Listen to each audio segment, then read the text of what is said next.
Beleza, galera, bora lá? Então, boa tarde para o restante, quem entrou depois. Coloquem presente no chat, tem um bocado de gente que ainda não botou, tá? Por favor. Hoje nós vamos ver a parte de diferença de potencial e corrente elétrica, tá? Só um minutinho. Corrente elétrica, depois, né? Potencial, corrente elétrica, vai ver os componentes no circuito. Aí vê gerador, os componentes do circuito, depois resistores, tá certo? Então, vamos embora. O conteúdo é mais tranquilo, tá certo? Esse conteúdo. Já joguei lá um Kahoot de corrente elétrica, embora vou falar só na segunda parte, se der tempo hoje, não só amanhã. E vou jogar uma atividade, tá certo? Sobre esses conteúdos. Então, diferença de potencial, a gente já viu o que era o potencial, tá? E agora a gente vai ver a diferença de potencial. Como não está falando, é a diferença entre dois potenciais, né? Mas tem algumas coisinhas importantes que precisam ser trabalhadas, tá bom? Então, aqui, para começar esse assunto, eu já jogo logo essa questão, né? Por que os pássaros conseguem pousar em fios elétricos? Isso aqui não é a imagem, né? Não é um fio de eletricidade. Mas por que os pássaros conseguem pousar nos postes, nos fios desencapados de eletricidade e não tomam choque, né? Por que isso acontece? Se você tocar num fio desse, você toma choque ou não toma, professor? Por que esses passarinhos conseguem? Por que você vê até mico passando pelos fios de alta tensão sem tomar choque? O que acontece ali, né? E aí, vocês vão entender que para que exista corrente elétrica, é necessário que haja uma diferença entre potenciais, tá bom? E eu tenho duas coisinhas aí em particular. Primeiro que esse metal, né, por onde a corrente elétrica passa, ele tem uma resistência à passagem da corrente elétrica pequena, tá? E vocês vão ver daqui a pouco, mais lá na frente, em resistores, eu vou dizer a vocês que a corrente elétrica é inteligente. Quando ela chega em determinada situação, ela vai ver qual é o caminho mais fácil para ela passar. Qual é o caminho que tem menos resistência. Então, em uma situação onde um passarinho pousou no fio, e a corrente elétrica tem duas opções. Ou ela passa direto pelas patas do passarinho aqui, pelo fio, ou ela entra pelo corpo do passarinho, que existe uma certa resistência muito maior do que a resistência daquele pedacinho do fio. Então, ela vai preferir passar direto, tá? Então, uma das coisinhas é essa. A outra coisinha é que a patinha do passarinho, né, as patas do passarinho, são bem pequenas, a distância entre elas. Você não vê, por exemplo, um urubu pousado no fio, né? Até porque eu vou dizer outra coisa já já.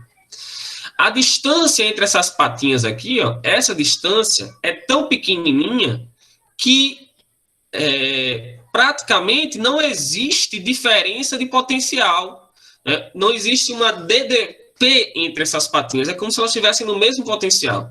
Se você segurar o fio com uma só mão, você está no mesmo potencial daquele fio, então você não toma choque.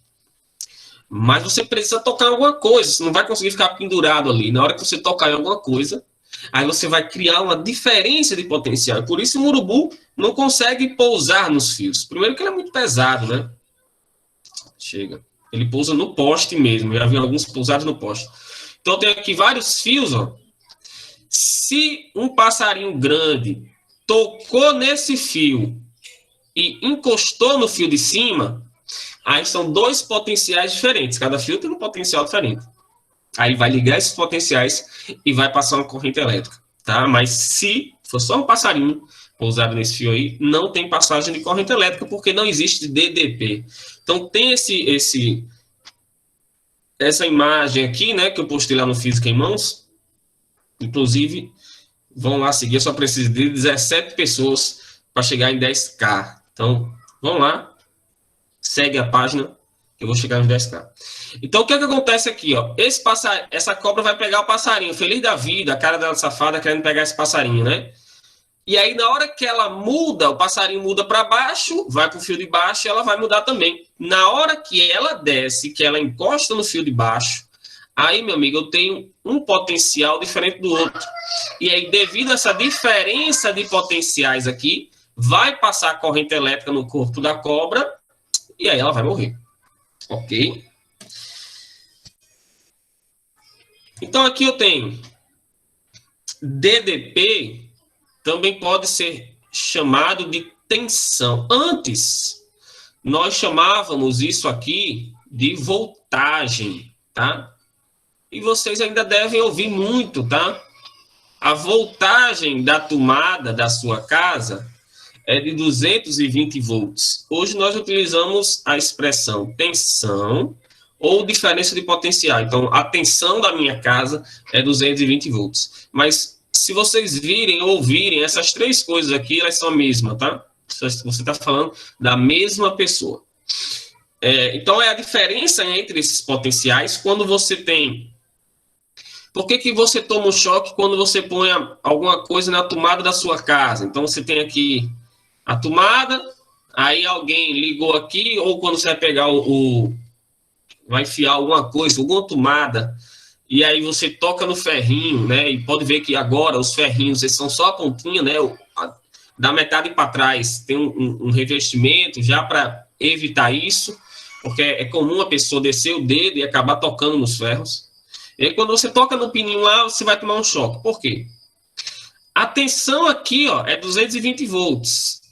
A tensão no chão é 0 volt, né? Porque você não anda tomando choque no chão à toa. Quando você toca, você liga o chão à tomada. Então, vai haver aí uma DDP de 220 volts e vai passar corrente elétrica pelo seu corpo. E aí você tem um choque, né? Você está tomando, seu corpo está sendo submetido a uma descarga elétrica, um choque elétrico. Bem, a DDP, a gente também pode entender como sendo a quantidade de energia que é fornecida para uma carga se movimentar.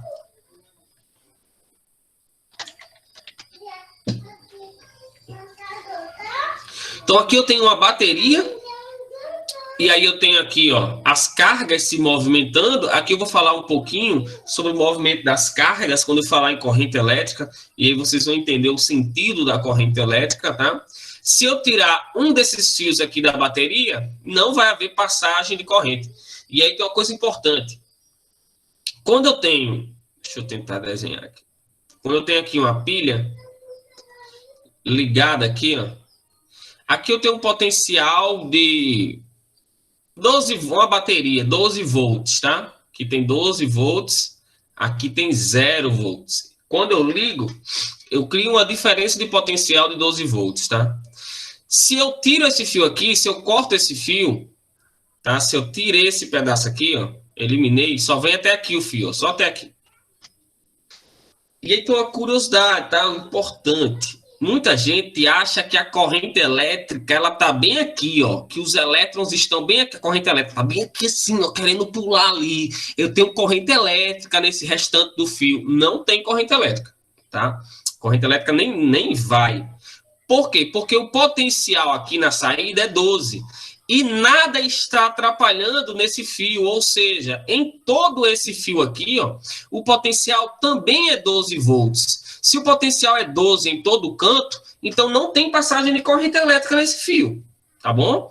O potencial é o mesmo em todos os pontos. Se você toca, aí você liga com o chão que é 0, e aí tem uma diferença de potencial de 12 volts e vai passar corrente elétrica. Beleza, galera? Mas se não tem nada aqui no meio atrapalhando, então tudo é 12 volts. Não tem passagem de corrente. Aqui, ó, só para fazer uma comparação com a água, né? Ó, eu tenho 2 reservatórios de água. Por que essa aqui, ó, tá cheio e aqui tá vazio, aqui tá fechado? Se eu abrir esse registro aqui, certeza que essa água ela vai descer e ela vai ocupar aqui até que se equilibrem, até que o nível de água seja o mesmo dos dois lados.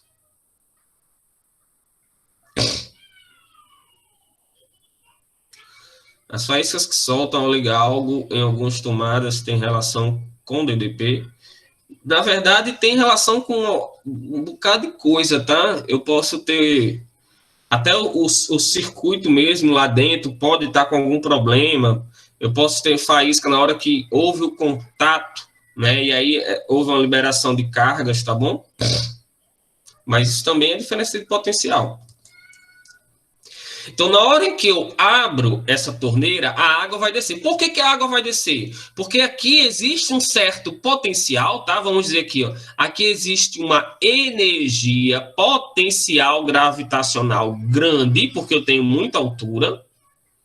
E aqui, ó, eu não tenho energia potencial que é zero, a altura é zero. Então, como existe uma diferença de potencial gravitacional, vai haver um movimento de água. Então, a água se movimenta devido à existência dessa diferença de altura, dessa diferença de potencial. As cargas, elas vão se movimentar devido a uma diferença de potencial. Se tiver, quando eu abro o registro e a água alcança a mesma altura dos dois lados, aí eu não tenho mais movimento de cargas, não tenho mais movimento de água, porque agora a energia potencial gravitacional do lado 1 é igual a energia potencial gravitacional do lado 2, ou seja, os potenciais são os mesmos.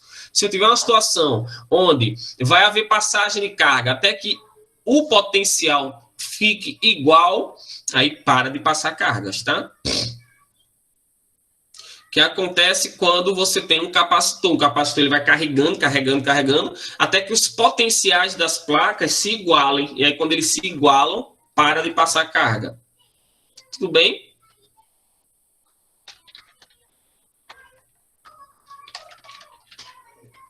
Então, essa pressão exercida sobre os elétrons, que força os elétrons a se movimentarem, é o que nós chamamos de diferença de potencial. Beleza.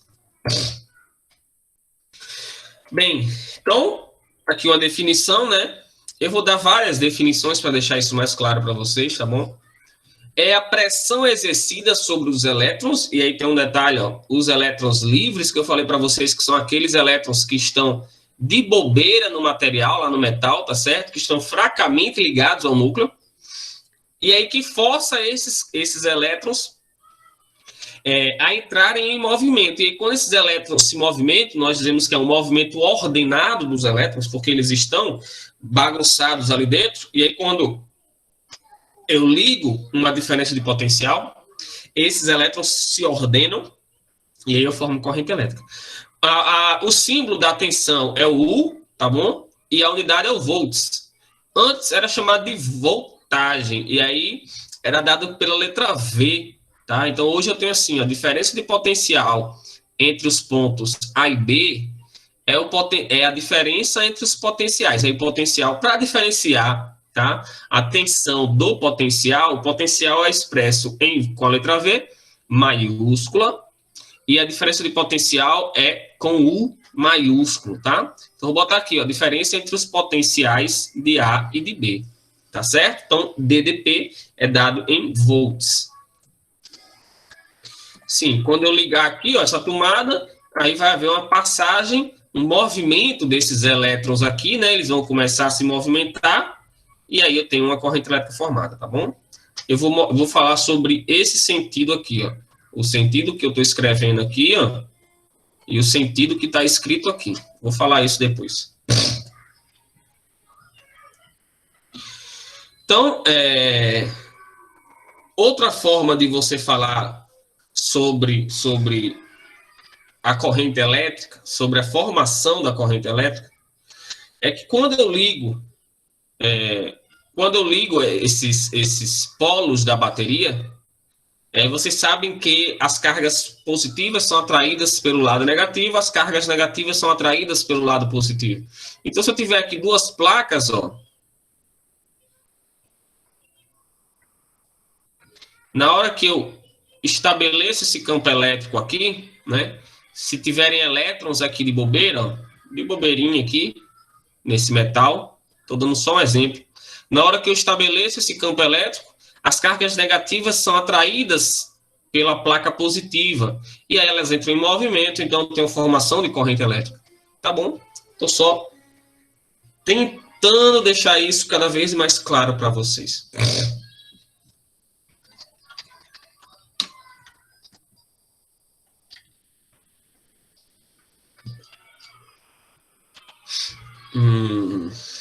Aqui eu tenho uma pilha, que é um gerador, que é uma fonte que vai produzir, uma fonte que tem uma certa diferença de potencial, vai me produzir corrente elétrica. As pilhas, elas apresentam uma tensão de 1,5 volts, mas você tem baterias, tem uma bateria que é gordinha, que é bem grandinha assim, retangular, uma caixinha. Não sei se vocês já viram. Normalmente ela tem umas azuis, né? E aí tem dois polos aqui grandões. Ó. Vocês já viram? Vocês já viram? Deixa eu só botar para carregar aqui que tá descarregando. Vocês já viram essas baterias azulzinhas? Alguém já abriu essa bateria ou já viu essa bateria aberta? Já? O que é que tem dentro dela? O que é que tem nessa bateria por dentro? Olha, essa pilha aqui ela tem 1,5 volts. Essas baterias aqui, elas são baterias de 9 volts. Olha que massa. O que é que tem dentro dessas baterias aí, professor? O que tem dentro dessas baterias são pilhas. Quantas pilhas eu preciso para formar 9 volts? Se cada um é 1,5, então eu tenho 3, 6, 9. Lá dentro tem 6 pilhas. Aqui dentro, ó, são 6 pilhas aqui assim, ó. 1, 2, 3. Aí do outro lado tem mais 3. Elas estão ligadas, eu vou falar sobre essa associação, é uma associação de geradores, é uma associação de pilhas, onde eu somo 9 volts. Né?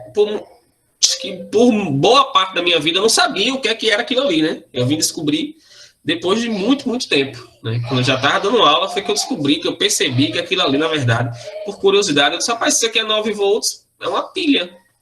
Deixa eu só ver. Estava lá, abri, tinha lá as 9, porque a gente fica com medo de abrir, né? Já que a pilha tem alguns elementos ali que fazem mal à saúde. Mas é uma pilha. São várias pilhas, né? Aqui, ó, tem a equação de tensão. A equação de tensão, galera, eu escrevo ela assim, ó. Ela é chamada de Rui. Eu chamo ela de Rui. Equação de Rui. R é a resistência. E aí, essa resistência pode ser, por exemplo, uma lâmpada, tá? Ou um resistor, né? Tensão e corrente elétrica, tá? Então, resistência é igual a tensão sobre corrente elétrica. Eu chamo essa equação de Rui. São basicamente, no estudo de eletricidade, nessa parte de eletrodinâmica que a gente vai ver daqui a pouco, essas duas equações, vocês usam elas para resolver, sei lá, 80% das questões de eletricidade são essas duas que eu vou falar, tá? Uma delas é Rui, e aí aqui a tensão é corrente vezes resistência.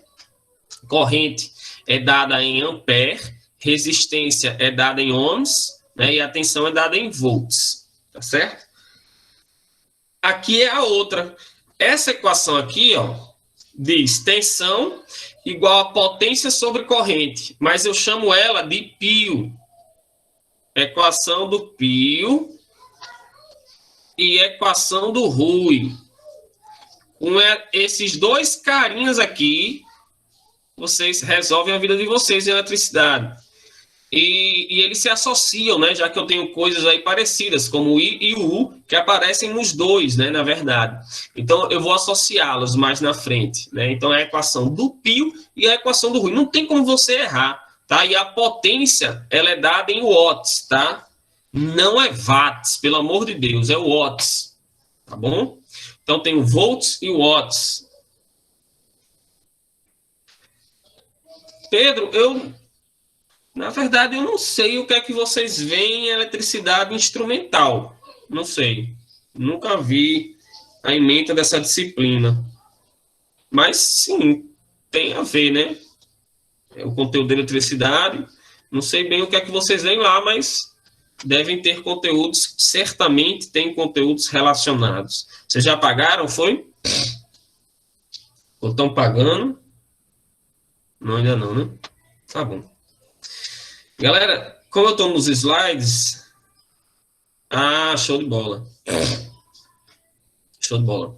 Como eu estou nos slides, pode ser que eu não veja quando vocês falam no chat ou se alguém levantar a mão. Então, fiquem à vontade para abrir o microfone, tá bom? Por favor, me ajuda para a gente não passar batido, tá certo? Aqui tem aqueles velhos prefixos de unidades, ó, que vocês já sabem, né? K-volts, o K de quilo, K de qualquer coisa, né? K de quilômetro, o K de quilograma, ele vale 1000, né? Ele vale 10 a terceira, tá certo? Sempre vai valer 10 a terceira, sempre. Então, 1 kilovolt é 1000 volts, tá certo? 1 megavolt, o M de mega é 10 a sexta, 10 a sexta. O mili, o Mzinho minúsculo de mili é 10 a menos 3. Esses carinhas, eles valem, eles têm valores. E isso facilita a sua vida na hora de fazer conversões. Eu tento quebrar isso na sala de aula, porque sempre tem, o professor ensina assim, ó, quilômetro, hectômetro, decâmetro, metro, decímetro, centímetro e milímetro. Aí o menino sempre tem que fazer assim para poder converter, e vai para lá e vem para cá, e isso acaba confundindo. Então, o que eu ensino? Converta 5 quilômetros para metros. Beleza, 1K de quilo vale 10 a terceira. Pronto, já converti. É só isso. Não tem ficar passando os negocinhos de um lado para o outro. Não precisa. Se eu tenho 5 centímetros para metros, um C de cento, ele vale 10 a menos 2. Então, é 5 vezes 10 a menos 2 metros. Acabou-se. Só isso. Professor, e se for ao quadrado? Se for quilômetro quadrado? Então, você faz assim, ó. Você vai passar de quilômetro para metro. Então, é 10 a terceira, só que você quer ao quadrado, né? Então, você leva ao quadrado. 10 a sexta metros quadrados.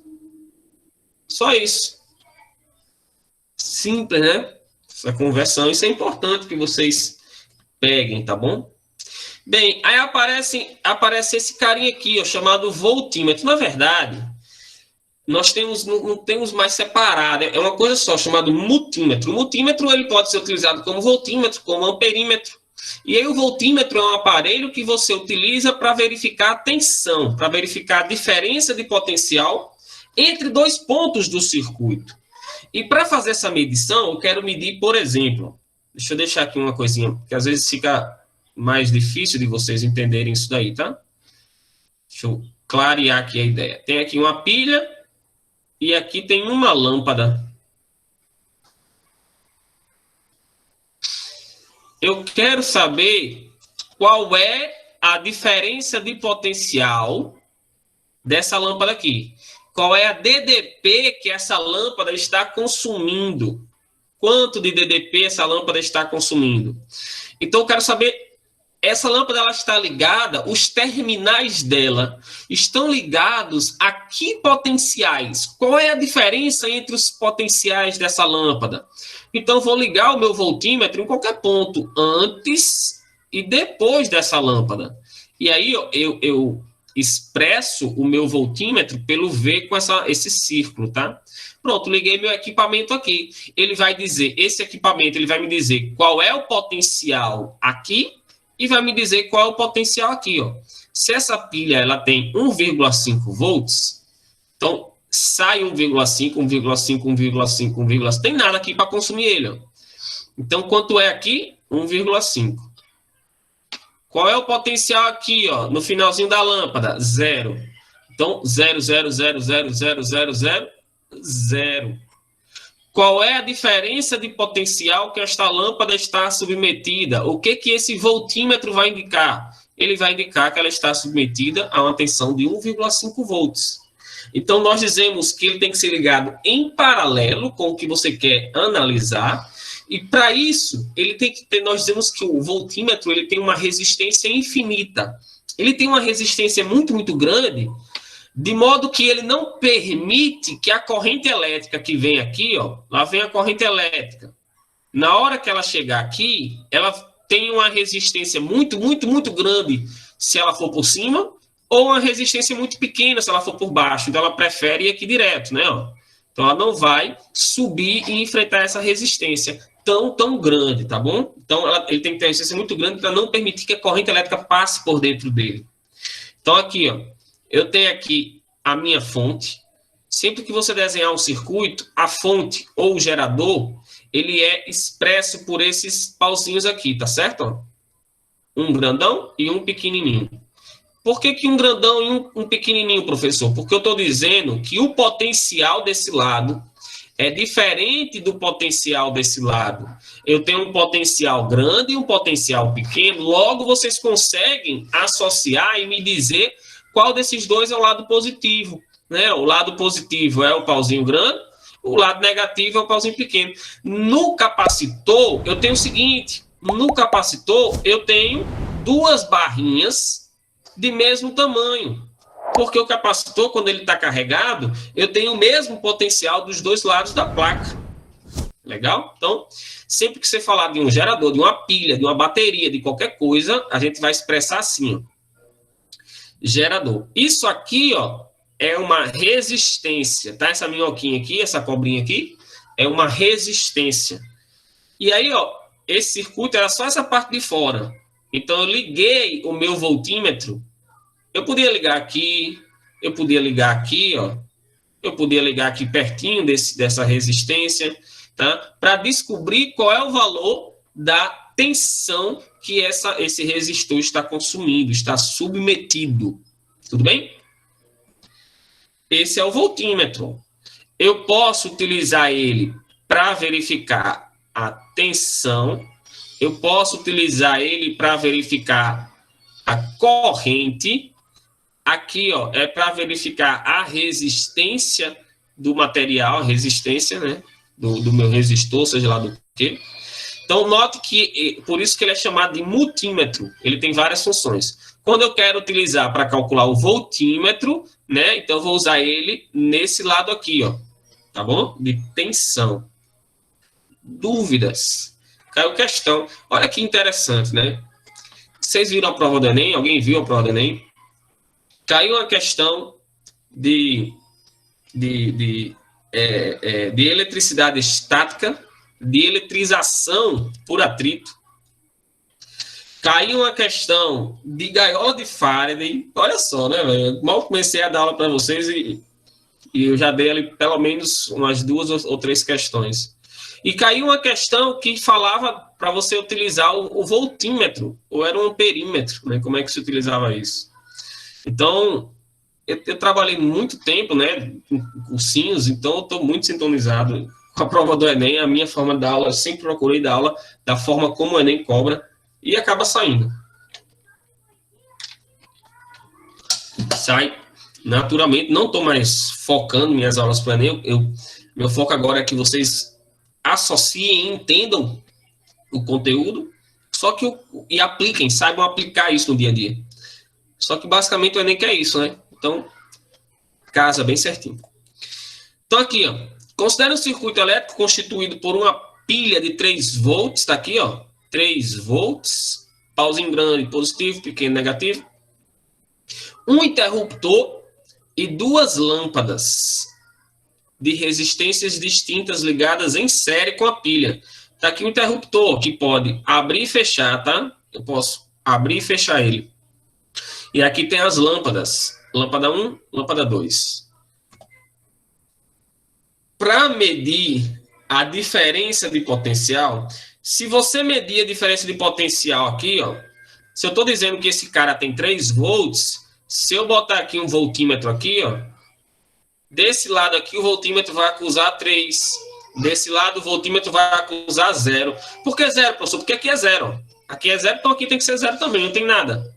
Se eu botar o meu voltímetro aqui, ele vai acusar uma diferença entre potenciais de 3 volts, tá certo?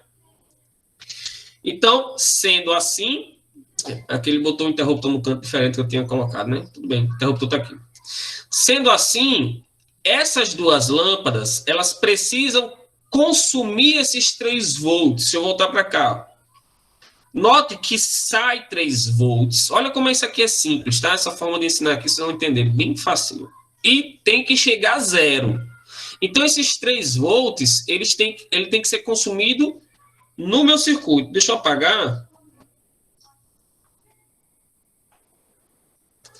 Então, se sai 3 volts e chega a 0, tem que consumir os 3. Então, aqui, ó, 3, 3, 3, 3, não tem nada aqui, ó. 3, 3, 3, 3, 3, não tem nada. Vamos dizer que essa aqui é a minha lâmpada L1 e essa é a minha lâmpada L2.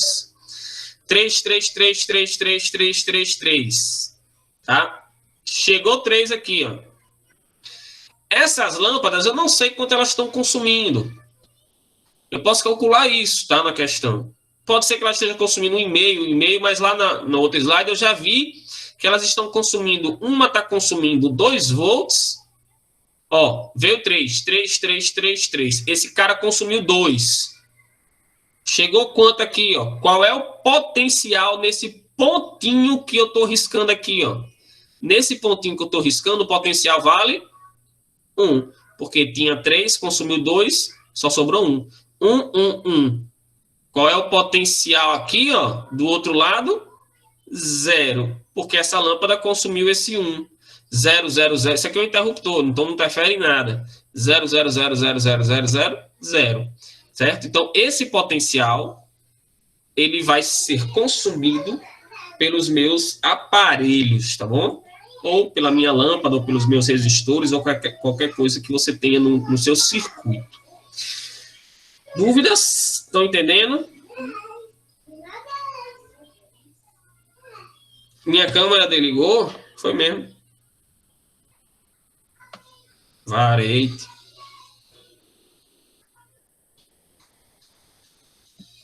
Tranquilo, né? Ok. Então, aqui eu tenho agora um interruptor. Tá aqui o meu interruptor, que pode ligar e desligar. 2 lâmpadas, L1 e L2, que agora elas estão ligadas em paralelo. Paralelo é uma coisa do lado da outra. Em série é uma coisa em sequência da outra. Então, quando eu tenho as lâmpadas em série, elas estão assim. Quando eu tenho em paralelo, elas estão assim, ó. Tá bom? Então, aqui eu tenho 2 lâmpadas em paralelo. Presta atenção. 3 volts de novo. Qual é o potencial desse lado? 3. Qual é o potencial desse? 0. Esse pauzinho grande é qual sinal? Positivo. E o pequeno? Negativo. Olha, já aprendemos um bocado de coisa, né? Ixi. Aí sai a corrente elétrica aqui, ó. Pá, saiu a corrente elétrica. Desceu. Pá, pá, pá, pá. Quando chega aqui, ela tem 2 caminhos. Ela pode vir por aqui, ela vai vir por aqui e por aqui. Depois ela vai se encontrar de novo. E aí segue o caminho e volta para cá. 3 volts. 3, 3, 3, 3, 3. Qual é o potencial aqui, ó? 3. 3, 3. Tem alguém consumindo aqui? Tem? Tem não. Ó, não tem nada consumindo esses 3 volts. Então, qual é o potencial aqui, ó? 3. Qual é o potencial aqui, ó? 3. Qual é o potencial aqui? 0. 0, 0. Isso aqui não é nada. É só para ligar, tá? 0, 0, 0, 0, 0. Qual é o potencial aqui? 0. Qual é o potencial bem aqui? 0. E aqui? 0. Essa primeira lâmpada, se eu botar um voltímetro aqui, ele vai medir que ela está ligada a uma DDP de quanto? De 3. E a segunda lâmpada? De 3. E se eu colocar o DDP aqui, professor, vai medir quanto? 3. Ou seja, quando estão em paralelo, as lâmpadas elas estão submetidas à mesma diferença de potencial. Tranquilo? Tranquilo, galera? Olha só. Professor, então, no caso, quando está em paralelo, não se divide, não. A questão da voltagem nem nada. Então, Caio, atenção não. Entendeu? A DDP, as lâmpadas, elas estão submetidas a uma mesma DDP, que o circuito das casas são em paralelo. Então, as lâmpadas da casa, todas elas estão ligadas na mesma tensão de 220 volts, tá?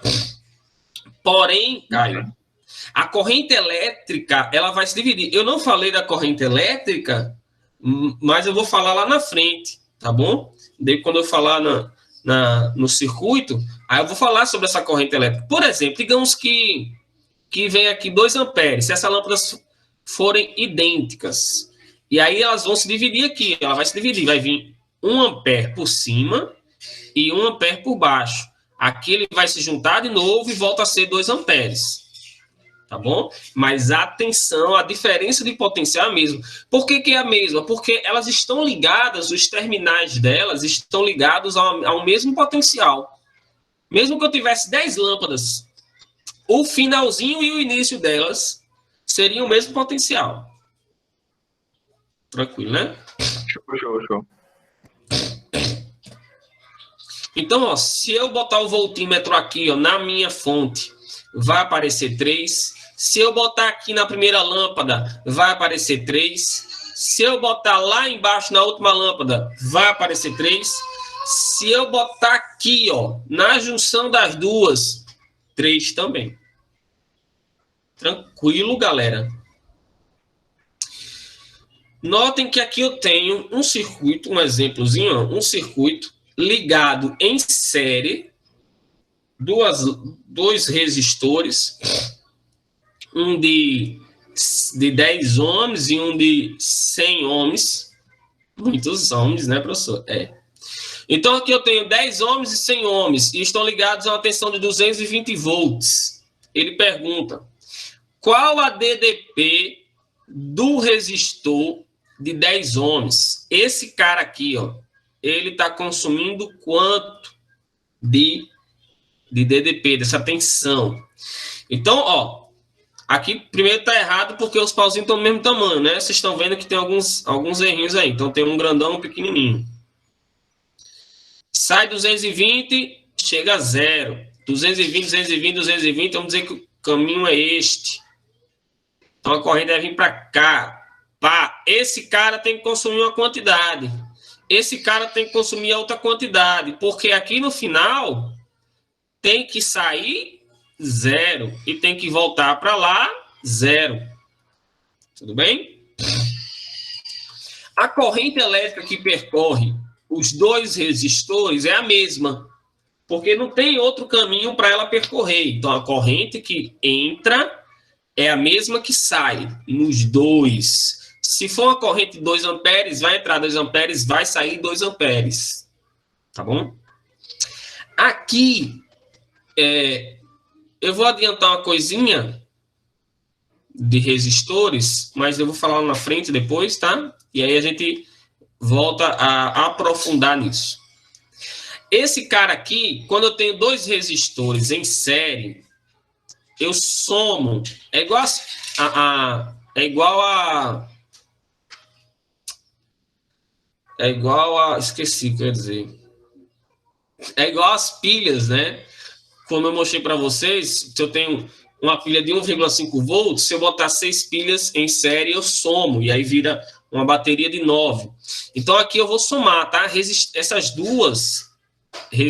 2 resistores, eles equivalem a um único resistor, né? Chamado resistor equivalente de 10 mais 100, 110. 110 volts. Oxi, tudo errado. 110 ohms. E aí eu pego aquela equaçãozinha de Rui, eu estou fazendo isso aqui só para poder clarear um macetezinho que eu vou dar, tá? Rui.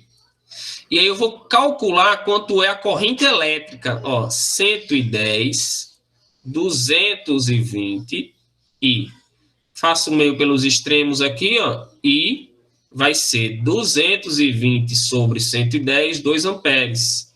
Ou seja, entra 2 amperes, sai 2 amperes. Qual é a corrente que passa nesse meu camarada aqui, ó? 2 amperes. Então, eu posso usar a mesma equação de Rui para descobrir qual é a tensão que ele consome. Ó, qual é a resistência dele? 10. Qual é a tensão que ele consome? Qual é a corrente? Meio pelos extremos, tensão é igual a 20 volts. Ou seja, vem 220, 220, 220, 220. Chegou aqui, ó, 220. Ele consome 20. Então, sai quanto aqui, ó? 200. 200, 200, 200, 200. Aqui também é 200. Aqui é 0, ó. 0, 0, 0, 0. Aqui é 0. Se aqui é 200 e aqui é 0, esse cara aqui, ele tem que consumir quanto? 200. Oh, meu Deus, eu estou escrevendo tudo errado. E esse cara aqui está consumindo 20. E aí, qual é o macete aqui, né? Quando esses resistores estão em série, esse resistor aqui, ele é 10 vezes maior do que esse. Então, a resistência, a tensão que ele consome, tem que ser 10 vezes maior que a tensão que esse consome. É simples. Se esse tem uma resistência 10 vezes maior, ele tem que consumir uma tensão, uma DDP, 10 vezes maior. Se esse tem uma tensão 10 vezes menor, DDP 10 vezes menor. Olha como é simples. Somando as duas, tem que dar 220. No paralelo, se eu botasse os resistores em paralelo, aí eu teria uma outra coisinha, tá? Nas pilhas eu também não falei como seria em paralelo, né? Note, falei ela só em série. Mas em paralelo tem uma diferença, tá? Importante. Só que resistores é uma coisa tão importante que eu preciso dar uma aula só deles. Tá? A gente tem que focar só em resistores. Tem um macete fantástico. Vocês vão aprender isso de uma forma única. Tem professor que dá arrudeio o maior do mundo e eu explico de uma forma bem simples. Tá bom? Então você vai ver como é bem simples isso daí. Então, vamos de corrente elétrica, tá? Então, corrente elétrica, aquela parte inicial de eletricidade, de atrito, de contato, de indução, de força elétrica, é a parte de eletrostática, né, o estudo das cargas em repouso, e agora a gente entra em eletrodinâmica, com as cargas em movimento, que aí quando elas estão em movimento já é corrente elétrica, tá bom? Então, eletrodinâmica é essa parte que estuda as cargas em movimento, né, o movimento que vai vai formar essa corrente elétrica.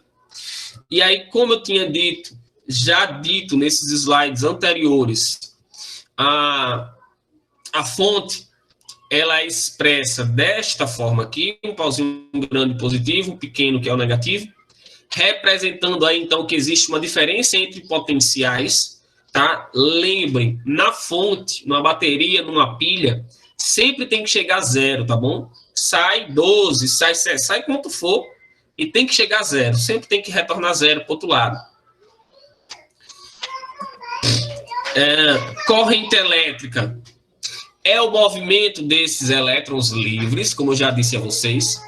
Conforme eles começam a se movimentar para medir a corrente elétrica, digamos que eu tenho um fio aqui, ó, eu pego esse fio e traço uma reta aqui, ó, uma seção aqui, ó, e eu vou medir a quantidade de cargas que passa por esse meu ponto que eu marquei aqui, ó, a quantidade de cargas que passar por esse ponto a cada segundo é a minha corrente elétrica, tá bom? É a quantidade de cargas que passam por unidade de tempo. Lembrando que essa carga, a carga, ela é dada por número de elétrons vezes carga de cada elétron. Isso aqui é visto na parte de eletrostática, tá bom? Então, para saber a corrente elétrica, eu vou pegar a quantidade de carga que atravessa uma determinada seção do fio por unidade de tempo. No caso aqui, a gente vai usar os segundos, tá certo? E essa unidade e essa corrente elétrica, ela é dada em ampere. Letra maiúscula, A maiúscula. Então, esses elétrons, eles estão ali dentro livres, bagunçados de um lado para o outro, desordenado o movimento. Quando cria-se uma diferença de potencial, um potencial grande e um potencial pequeno, essas cargas elas vão começar a se movimentar e aí esse movimento é a geração da corrente elétrica. Aqui tem uma coisa importante, tá? Uma curiosidade. Na hora que você cria um campo elétrico devido a uma diferença de potencial, esses elétrons eles vão começar a se movimentar. A criação do campo elétrico ela é instantânea, tá certo? Na hora que você liga os terminais, você cria uma diferença de potencial, você tem a criação de um campo elétrico, tem uma ligação aqui nas diferenças de potencial desse meu circuito, e aí esses elétrons começam a se movimentar. Só que o movimento dos elétrons não é na mesma velocidade do campo elétrico, tá? O campo elétrico se forma instantaneamente. Porém, os elétrons eles não se movem em velocidades altíssimas. Por exemplo, na hora que quando eu era criança, eu tinha uma brincadeira que eu fazia, né? Sozinho em casa, né? Quando eu chegava da escola, a lâmpada da minha casa, morava lá no Alecrim, era aquelas fluorescentes grandona da sala. Então, quando você ligava o interruptor, aquelas lâmpadas, as mais antigas, ela tem um start, e aí ela dava o start para poder a lâmpada acender. E aí, às vezes, demorava, ela ficava meio avermelhadazinha, né, até ligar. Então, na hora que eu ligava o interruptor, e o povo dizia assim, já tinha ouvido, né? Coisa mais rápida que existe no mundo é a velocidade da luz. A luz é a coisa mais rápida que existe. A velocidade limite, que é 3 vezes 10 a oitava metros por segundo. É a maior velocidade que existe. Então, eu pensava assim. Se eu chegar no interruptor, ligar o interruptor e conseguir chegar embaixo da lâmpada mais rápido do que ela acender, eu fui mais rápido que a velocidade da luz. Olha que fantástico. Então, eu ligava o interruptor e corria. Às vezes, eu ganhava da luz. Às vezes, eu não ganhava, mas eu era muito rápido, entendeu? Não sei se vocês conseguem ser tão rápidos quanto eu era, mas eu era muito rápido. Então, eu ligava e corria, e aí, o tempo que ela ia dar o start e acender, eu já chegava, eu já era o campeão dessa batalha. Então, mas o que é que tem de errado aí, professor? Eu não estava competindo com a velocidade da luz. Eu estava competindo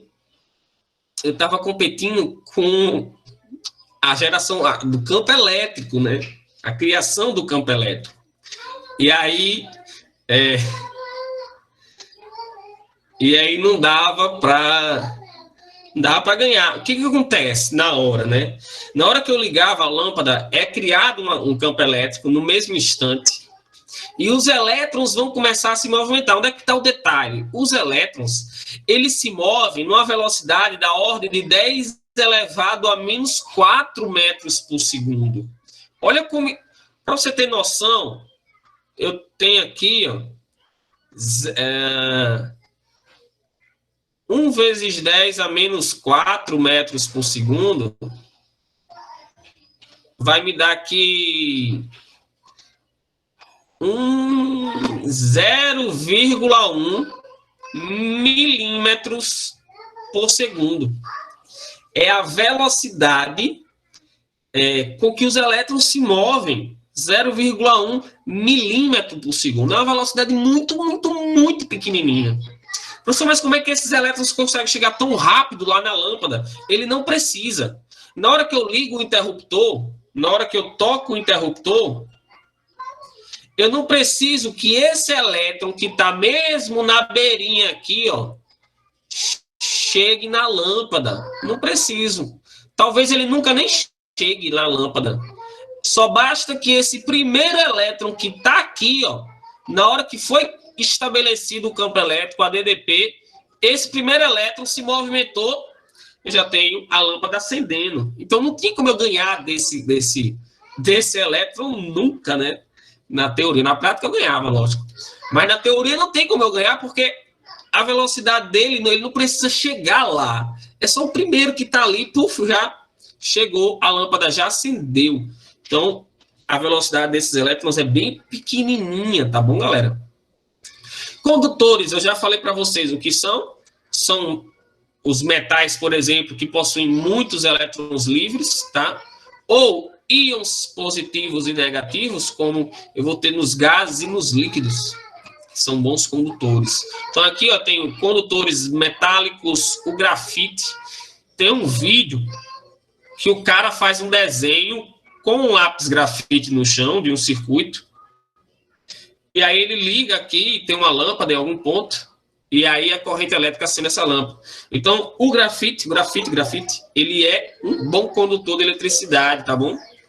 Nos líquidos, quem faz o papel de transportar, de formar essa corrente elétrica, são os elétrons, são os íons livres, tá bom? E aí eu tenho nos gases, né? Eu tenho elétrons e íons. Quando você estabelece uma diferença de potencial, você vai organizar, você vai forçar, vai obrigar esses elétrons livres a começar esse movimento, e aí você forma uma corrente elétrica. E esses elétrons, eles vão se mover, vão se deslocar do menor potencial para o maior potencial. Isso faz sentido, né? Se eu tenho aqui uma pilha, positivo e aqui é o negativo, se os elétrons que se movimentam, então, e os elétrons são cargas negativas, então é óbvio que eles vão em direção ao polo negativo, tá bom? Em soluções eletrolíticas, né, eu tenho íons negativos que se deslocam para o polo positivo e os positivos que se deslocam para o polo negativo. E aí eu tenho as cargas se movendo de um lado para o outro, que é a formação de corrente elétrica, por exemplo, uma pilha, tá certo? E aí tem deixa eu passar aqui. Já falei. Aqui, ó. Olha, que eu tinha falado para vocês, tá? Essa bateriazinha aqui, ó, 9 volts. São 6 pilhas ligadas em série. Uma coladinha na outra. Só que elas não estão assim. Elas estão assim, ó. Uma aqui. E aí eu ligo essa aqui no rabinho dessa daqui. E aí, essa daqui, eu ligo a pontinha nessa daqui. E aí eu faço isso para o outro lado agora. Vai para o outro lado. E do outro lado tem a mesma sequência. Então, elas são ligadas em série dessa forma. Os prefixos que podem aparecer, ó, miliampere, 10 a menos 3, micro, 10 a menos 6, nano, 10 a menos 9, pico, 10 a menos 12. Isso aqui são os prefixos que eu já disse a vocês que podem aparecer, tá? São importantes. E aí, o que eu tinha dito do sentido da corrente, tá? Existem 2 sentidos da corrente elétrica. O sentido que nós chamamos de sentido real, que é o verdadeiro, tá bom? Sentido real, tá meio lento aqui o negócio travando. E o sentido convencional.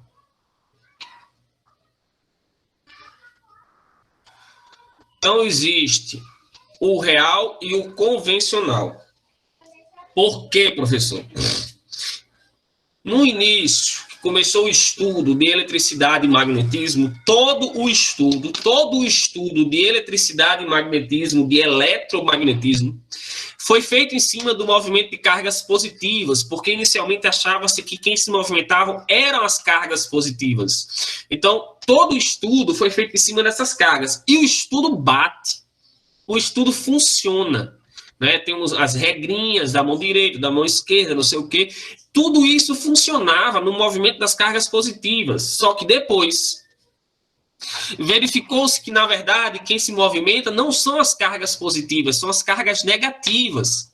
Mas todo o estudo já estava montado, eu já tinha tudo pronto referente ao movimento das cargas positivas. Então, convencionou o seguinte: vamos estudar o movimento real. Então, na real, quem se move são os elétrons, tá? Então, se são os elétrons que se movem, eles saem do polo negativo e vão em direção ao polo positivo, porque são os elétrons que estão se movendo. Isso é um movimento real. No sentido convencional, e aí convencionou-se o seguinte: nós vamos ensinar que as cargas que compõem a corrente elétrica são as cargas negativas, mas nós vamos trabalhar com o sentido convencional.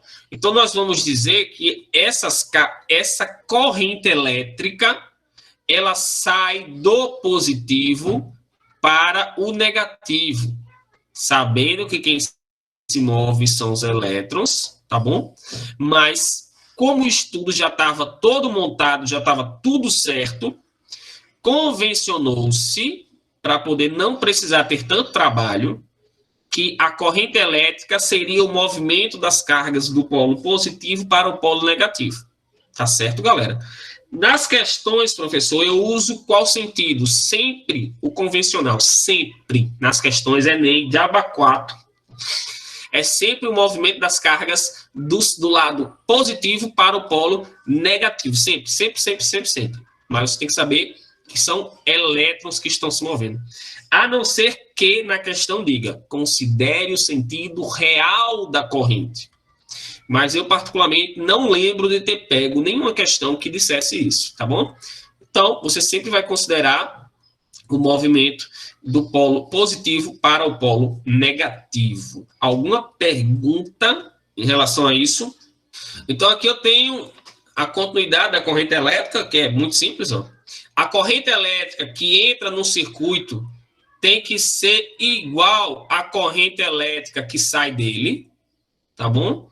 Então, se entra uma corrente de 5 amperes, tem que sair uma corrente de 5 amperes. Aqui no meio, professor, ela tem que se dividir igualmente? Não.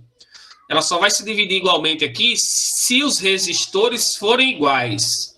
Se eles forem diferentes, ela vai se dividir diferente. Então, por exemplo, digamos que foi 2, 2 e 1. E depois elas se juntam e voltam a ser 5. Tá bom?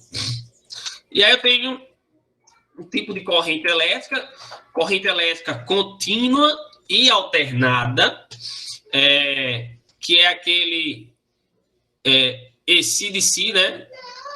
Corrente contínua e corrente alternada.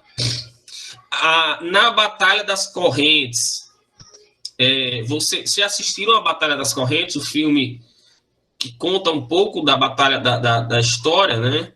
Entre Thomas Edison e Nikola Tesla. Alguém já assistiu? A Batalha das Correntes, se não me engano. Assistam. É muito legal de verdade o filme. Então, o que acontece? Vocês já ouviram falar em Nikola Tesla e em Thomas Edison. Com certeza, Thomas Edison, o inventor da lâmpada, vocês já devem ter ouvido falar. E Tesla, ele foi um cara muito injustiçado, né? Porque Thomas Edison, ele criou a corrente contínua. E ele vendia a corrente contínua. E Tesla, ele percebeu que, na verdade, sairia muito mais barato você produzir corrente alternada do que corrente contínua. E aí começou a batalha entre eles, né? Thomas Edison já era conhecido e o coitado do Tesla não tinha muita credibilidade. Então, eu sei que depois acabou que Thomas Edison deu um golpe lá no Tesla e começou a vender corrente alternada, né? Há quem diga, eu já li que Edison teria chamado Tesla para trabalhar com ele. Tesla ajudou ele a fazer a corrente alternada, prometendo dar tanto de dinheiro a ele. E quando terminou, deu um pé na bunda dele, roubou a ideia e ficou por isso mesmo. Então, vale a pena vocês darem uma olhada nesse filme e conta essa história, tá? Então, eu tenho a corrente contínua, que é a corrente formada, por exemplo, em uma pilha ou em uma bateria. A corrente nessa pilha ou nessa bateria, ela vai sempre em um único sentido, tá bom? E ela é constante sempre em um único sentido.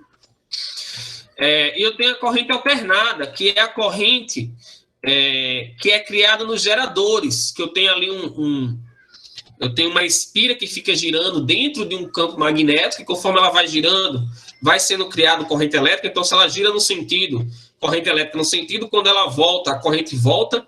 Então, eu tenho uma corrente elétrica que fica indo e voltando, ó, indo e voltando, indo e voltando.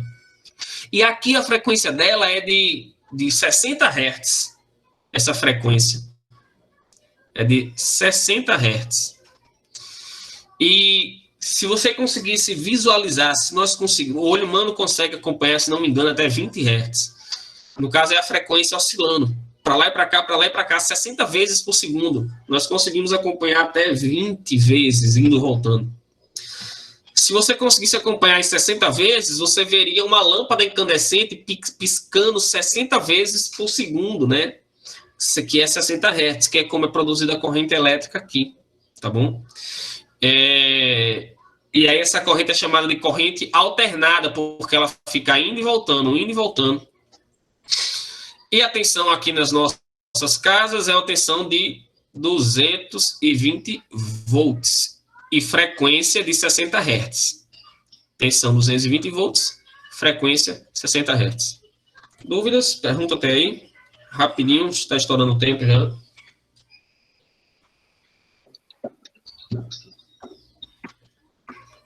Dúvidas? Aqui é só para falar dos efeitos da corrente elétrica, já estou finalizando, tá bom? Então, tem o efeito fisiológico, térmico, químico, magnético e luminoso. Efeito térmico é o choque, tá? Não, desculpa. Efeito térmico é quando eu tenho a passagem da corrente elétrica e aí o atrito dos elétrons com o material por onde eles estão passando, né? Com o fio por onde eles estão passando, produz calor. E esse calor produzido é chamado de efeito Joule, né? Então, o que é o efeito Joule? É o atrito dos elétrons com o material, com os átomos do material, e esse atrito produz calor. Se você ficar atritando, esfregando sua mão, você vai esquentar ela, você vai produzir calor, né? Então, esse atrito das cargas produz calor, e esse efeito é chamado de efeito Joule, é um efeito térmico da corrente elétrica. E aí ele é utilizado de propósito para esquentar as coisas, né?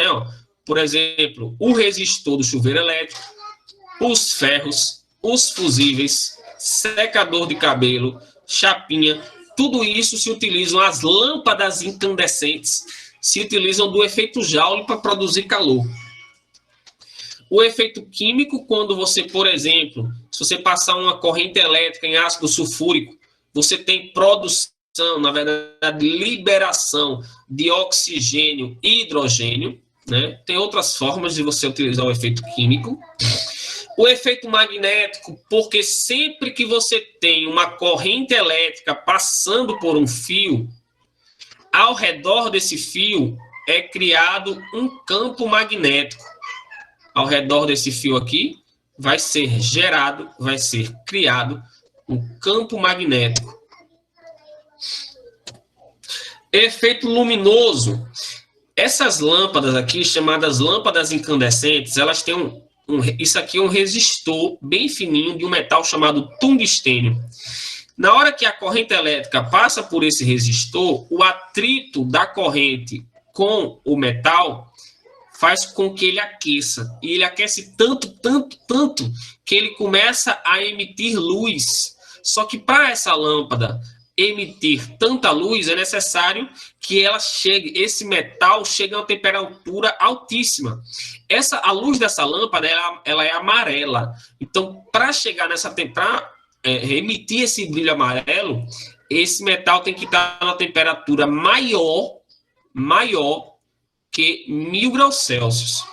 Se vocês já botaram uma faca no fogo ou um prego no fogo, vocês já viram que ele começa a ficar vermelho, incandescente. Então, ele já está emitindo luz, né? Naquela frequência do vermelho, do alaranjado. Para que o metal consiga emitir amarelo, ele tem que ter uma temperatura muito, muito, muito mais alta.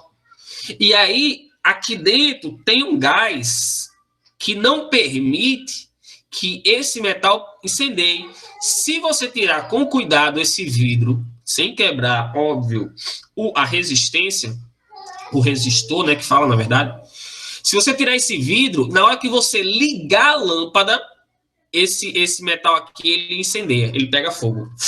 Porque ele entra em contato com o oxigênio, e aí o oxigênio é inflamável, ele vai pegar fogo. Fisiológico é o choque, tá? O choque, ele tem algumas coisinhas importantes. Por exemplo, depende da corrente elétrica que você vai receber e depende do local onde você está recebendo. Se essa corrente elétrica passa pelo seu coração, é um problema, né? Porque vai acabar causando uma fibrilação no seu coração, vai bater desordenadamente e você pode ter uma parada cardíaca. Então, o maior perigo é quando você toma uma corrente elétrica na altura do seu peito, né? Que ela vai passar pelo seu coração. Ou quando você, com as duas mãos, que ela vai precisar passar pelas suas mãos. E aí, não sei se vocês já ouviram, mas antigamente eu via muito que um choque de 110 volts é muito mais perigoso do que o choque de 220.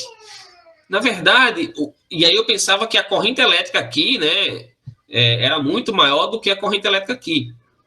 O que acontece é o seguinte, quando você toma um choque em 110 volts, a corrente elétrica que passa pelo seu corpo, ela vai ser suficiente para causar contrações musculares. E aí, se você tocou no fio e teve contrações musculares, a tendência é que a sua mão feche. E se sua mão fechar com fio, você vai ficar tomando esse choque, você pode morrer ali. Qual é a diferença para o 220, que é o dobro de tensão? Na hora que você toca, você é jogado. Essa tensão, ela tende a lhe empurrar, a lhe expulsar.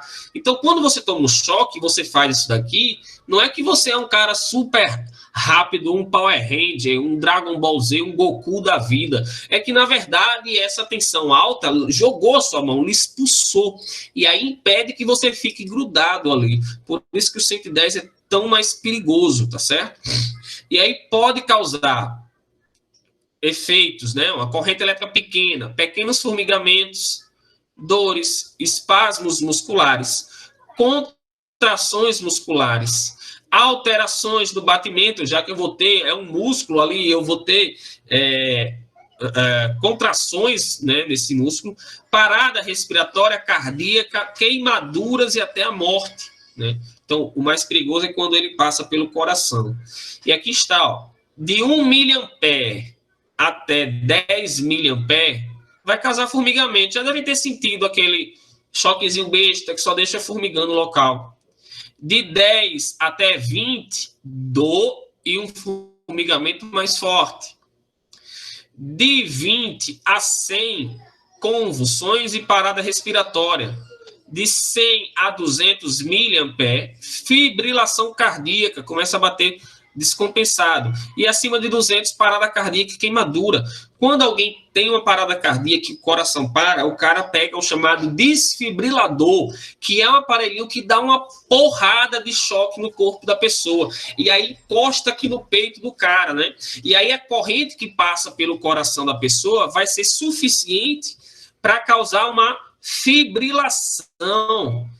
E aí o seu coração que estava parado volta a bater. E aí pode ser que você dê a sorte, né, do coração voltar a bater de novo e permanecer. Ou então, às vezes, ele só bate e depois para de novo, tá? Então, às vezes é necessário o cara dar mais do que uma chicotada daquela do desfibrilador.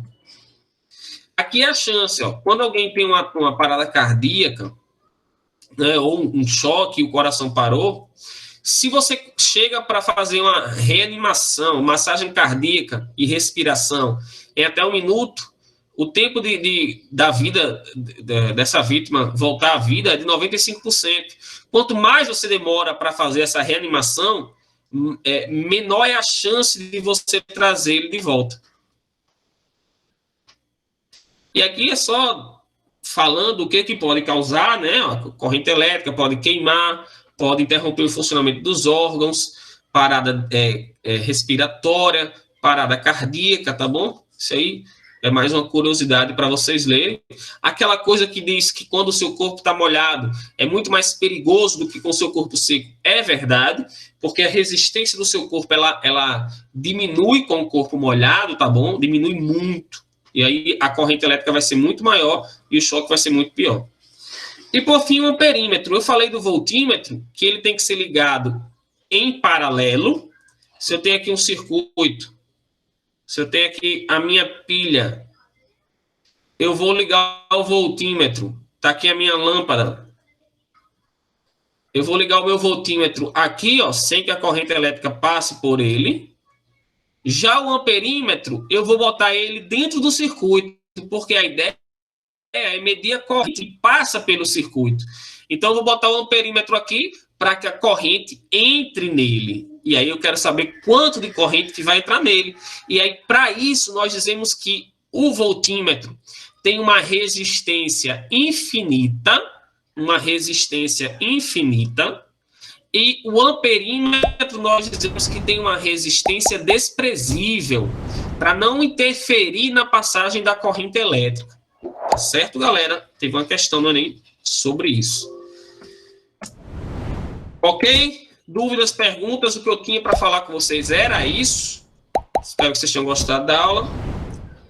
Façam as atividades e até a próxima aula amanhã. Um beijo no coração de todos. Tchau, tchau.